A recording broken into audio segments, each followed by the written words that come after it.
Yo, welcome back to episode 5 of the Inked NBA podcast. This is Matt Mangano, your host again, and let's talk some tattoos for the week. So we saw the old side and the young side of the basketball world go and get tattoos this week, in Dwayne Wade adding a new shoulder piece with the Flash. Obviously, that was his nickname throughout his career. So a super dope piece, and he drew a little spin on it, threw some roses on the inside of it. I think it looks super dope. If you haven't seen that already, go check that out on the Instagram. And then we also saw Mikey Williams, one of the youngest guys in like the basketball world, big name, 17 years old, showed up to his last game with another sleeve. So now he's double sleeved up, super tatted kid. And I mean, can you just imagine walking into a high school game and playing a kid, walks into the gym and he's double sleeved up looking like that? I mean, I think it's super dope. I think it just shows that the tattoo culture is getting pushed to the younger generation and that people are starting to adopt and accept it more, which is super awesome. This conversation with Robert Covington was super dope. He's a super chill guy. I really enjoyed it. He was actually getting recovery right after the practice during this whole entire interview, which I thought was kind of cool. He opened up to us about a couple different things, and he talked about some of his inspirations behind his tattoos. So I hope you guys enjoy. Sit back, relax, and enjoy episode 5. What's up, guys? This is your host, Matt Mangano. Make sure to follow, rate, and review on Apple Podcasts. And we also have a YouTube channel, so head over to YouTube and hit that subscribe button. What's going on, everybody? Welcome back to the Inked NBA podcast. Joined today by Robert Covington. Robert, what's going on, bro? Man, what's cracking, man? So Rob just wanted everyone to know before we get started, if you're watching on YouTube, you see him jump or anything, he's getting some needles to the foot right now, a little after recovery after practice. So don't mind that. My thighs. Oh, in the thigh. Yeah. All right. So don't mind that if you see that. So I want to start off with you. So when I talked to Nas Little a couple weeks ago, and he was telling me about your new hieroglyphics tattoo you have on the stomach. Mm-hmm. So let's start with the stomach piece and just let me know where that whole idea came from, what made you go for that. And I know you also have like the pharaoh piece, right, on the stomach. The Anubis god and Horus. Yeah. So let me know what went through your mind going and getting those, and what's the meaning behind those. Anubis is the god of war, and Horus is the god of flight. So, the god of war is, a constant battle of basketball and, challenges in life and everything that, deals with, being an athlete and being a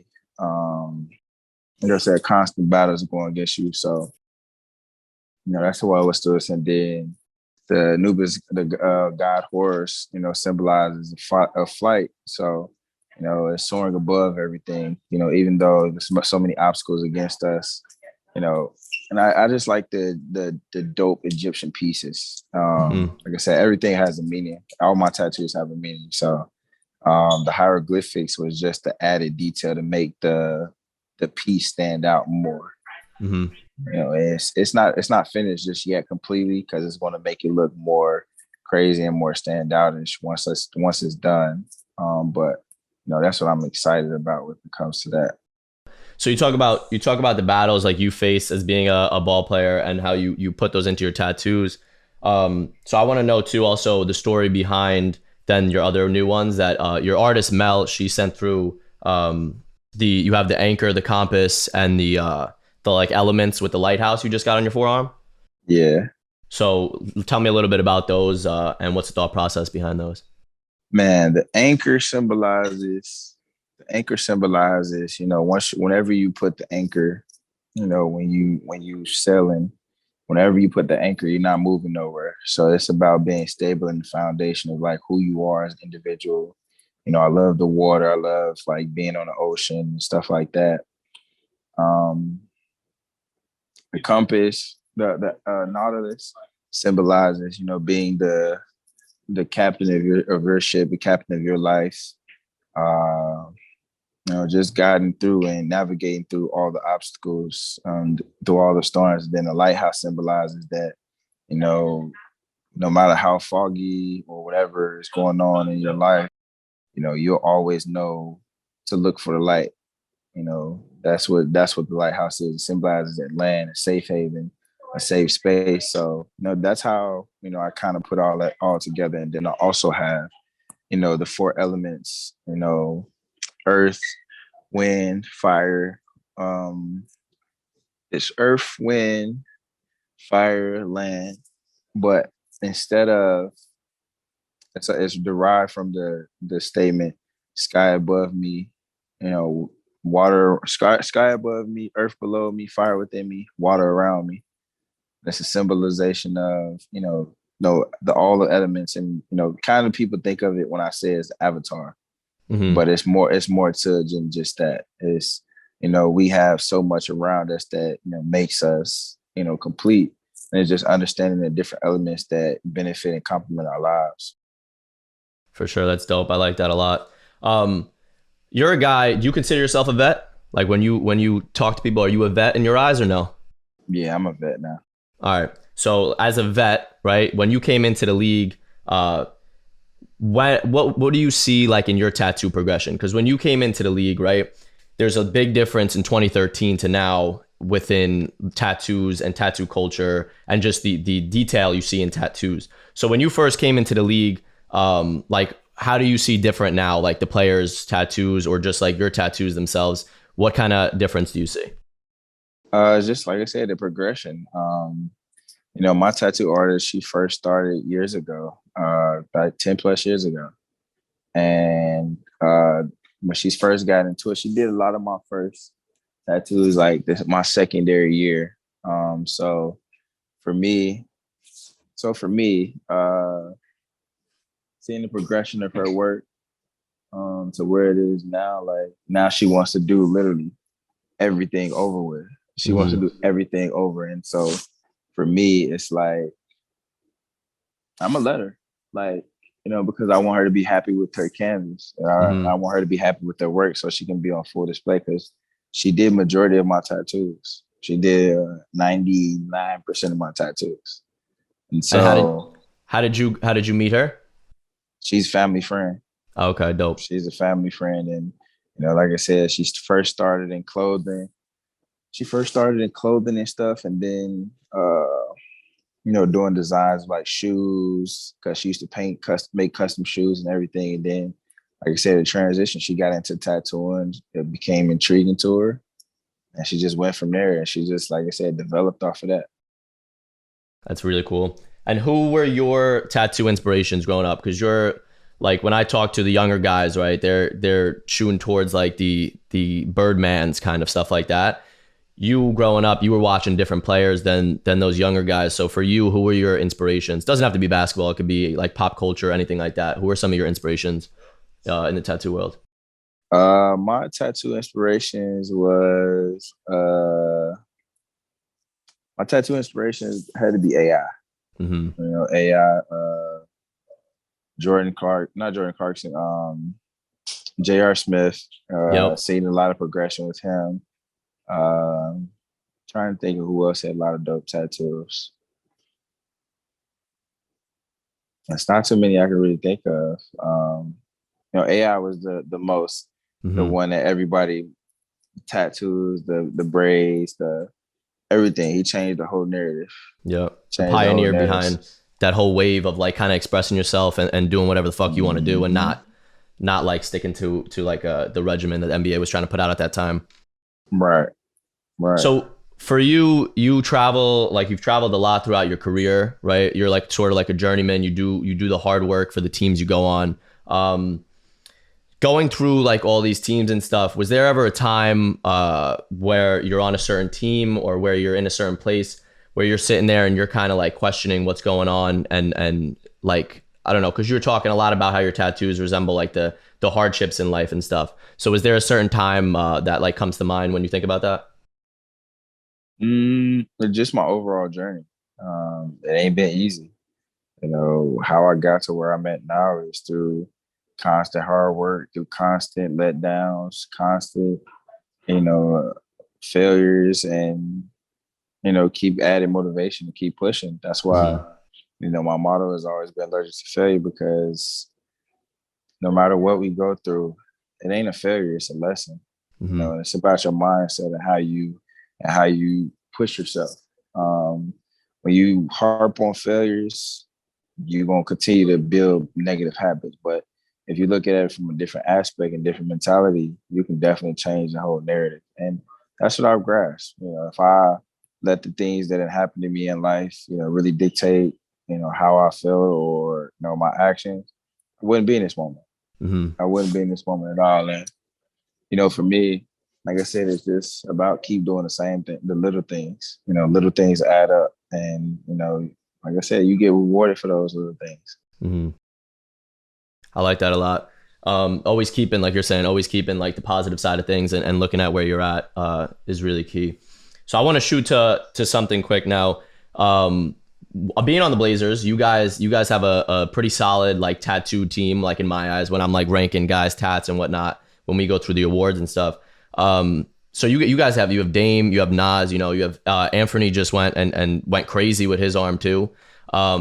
So when you're going and you see these kind of younger guys like Nas and like Anthony go out and kind of go crazy with their ink, is there anything like you say to them, like as like that like vet guy, with a guy that you've also had tattoos for like the 10 years? And it's just about expressing yourself and stuff that you like. And like I said, they got some dope tattoo pieces. Like I said, my canvas is not done. I plan on fully completing it, by the next year, hopefully, but well, not next year. Next couple of years I'll be completely full. But like I said, it's all gonna be meaningful. It's all gonna be things that weigh heavy on me, and thought things that is significant in my life. So, I'm very thoughtful when it comes to the things that I put on me, and very creative. And my tattoo artist, she definitely does a great job of. She knows the stuff that I like, and she comes to me at ideas, and then be like, some things, I'd be like, man, what you think I could put right here? Like, prime example, like this torch. Like, I didn't that's the Olympic torch. Like, that's a thing that she definitely she gave me to, really, put together. And like I said, some ideas she come up with, some ideas, I come up with, but it's like, she knows the type of things that I like, and she knows what intrigued me, what interests, and then how everything flows. Like, she's really good at putting pieces together. Mm-hmm. And that's super important too when you're trying to, like you were saying with your stomach piece, you're trying to flow a piece together, kind of make it look like that crazy. You got to make sure everything's flowing together and looking good. So when you go to her, like you were saying, so run me through how that works. Like, you want to go get a new tat, let's say, right? Are you shooting over like images of tattoos? Or are you shooting over just ideas in general? How are you guys like discussing the whole process of your new tattoo, your next tattoo? Like, how do you decide that? Both. She give me some ideas. If I'm not set in stone on one, she'll give me a couple ideas. Or I'll shoot her a couple pictures or say something that I'm thinking about, and she'll kind of put the vision together and then send me and see if I like it or not. And then be like, well, but I'm like, nah. So it's just about like doing a little thing when it comes down to it. Like I said, she does a hell of a job of helping. And like you said, she's very creative as well, because she's an actual like artist. Yeah. Like, before she became a tattoo artist, like she drew, she did a lot. She did a whole lot. So, she's very talented, like very, very talented. When you say you want to fill the whole canvas, like you just said, are you thinking of doing like neck down kind of thing? Like, are you gonna? Nah. I'm gonna do up under, like collarbone, everything down. Like, Okay. I'm not gonna touch my neck. No neck, no face. I'm assuming then either. Nah. I might do one like behind my ear or something, but nothing on my neck. And what do you think about like that wave that's kind of starting in the league of like the face tats or the hand tats, like those like taboo spots? Like, what do you think about that? Seeing the difference from when you first came into the league to now, like more and more guys going out and getting tattoos in those spots.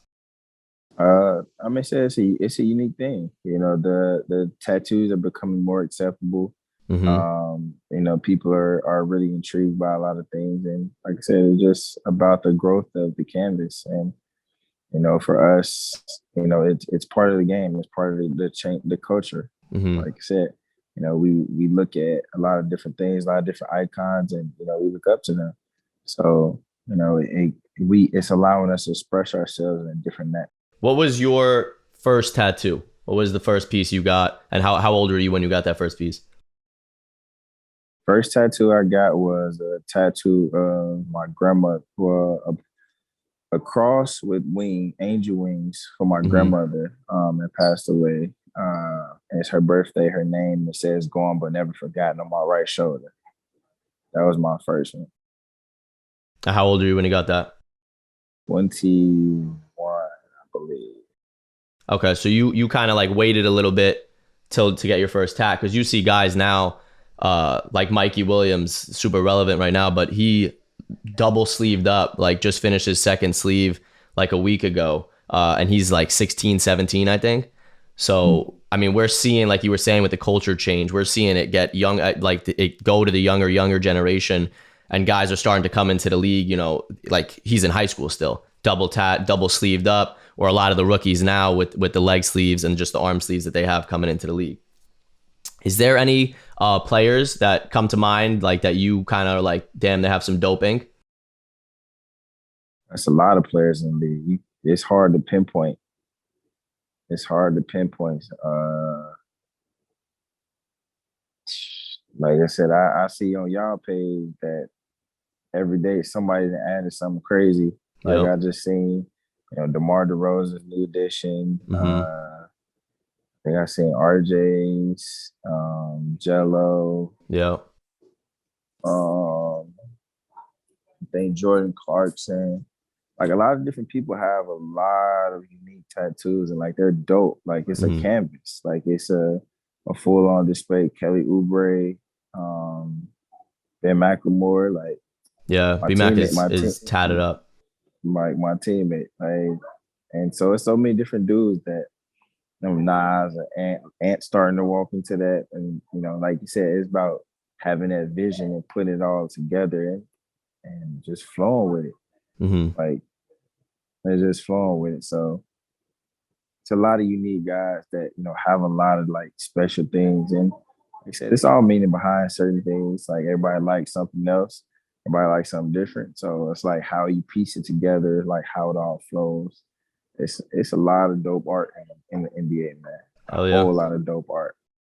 That's what we like doing. We like spotlighting it, giving kind of the spotlight to the guys like you to go out and like tell your story about it, because there's a lot of people that wonder about it. And like the space was so open 2 years ago, where when I made the page, the feedback I got and stuff from just people wanting to hear, why their favorite player has this tattooed, or just questions about like certain things, that it's like weird that you realize you relate to somebody through like a piece, because it really is just telling your story through art on your body.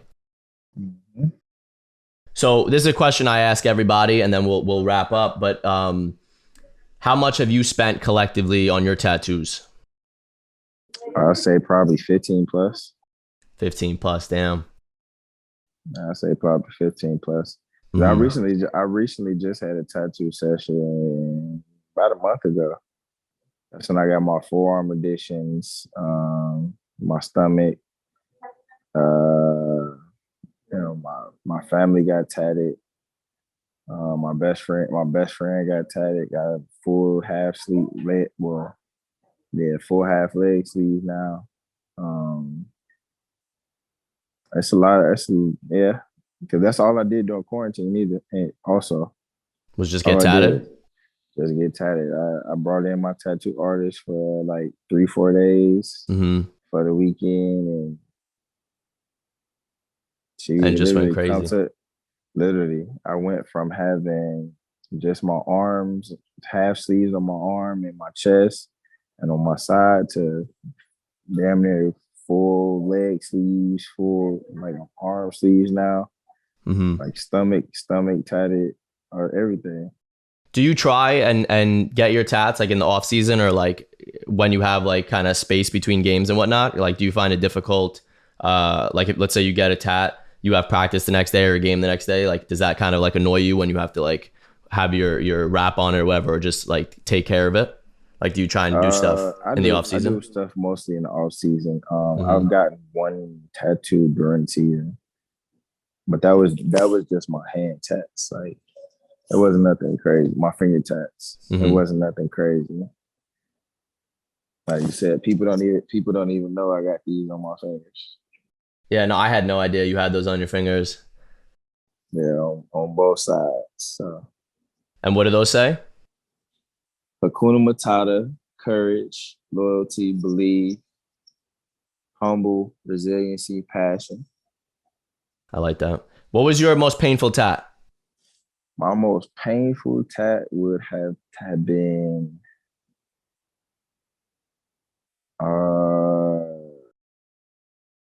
I know my that stomach kneecap. had to be crazy. My stomach was bad, but I think my kneecaps was the worst. Yeah. I think my kneecaps was the worst. And how long is your like longest session that you've sat for a tattoo? You really want to know? Yeah. 21 hours. For what? What piece was that? God damn. Yeah, it was for a couple pieces. 21. Were you like asleep in the chair? How were you staying up? I slept through majority of it. Yeah. Yeah, I slept the majority of it. But we took like maybe like 3 breaks for like 20, 30 minutes just like to eat. Yeah. But like it was right back to it. That's So like crazy. that was my longest. She went from literally the morning to the next morning. Shout out to her. That's hard as hell on her. Oh, And then she was a trooper. yeah. She And was a then what's trooper. what's that like the next day? I mean, I've my longest is like 7 hours, and then the next day I know my shit is hurting like crazy. So 21 hours. How you feeling the next day after that? I was cool.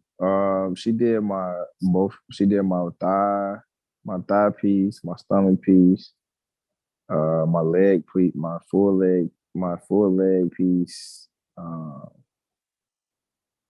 and then like I said, it didn't bother me. It's just once it start itching, Yeah. that's the And like main after like factor. the couple of days you start getting, yeah, you got to be smacking it. You can't itch. Ooh, ooh. Yeah.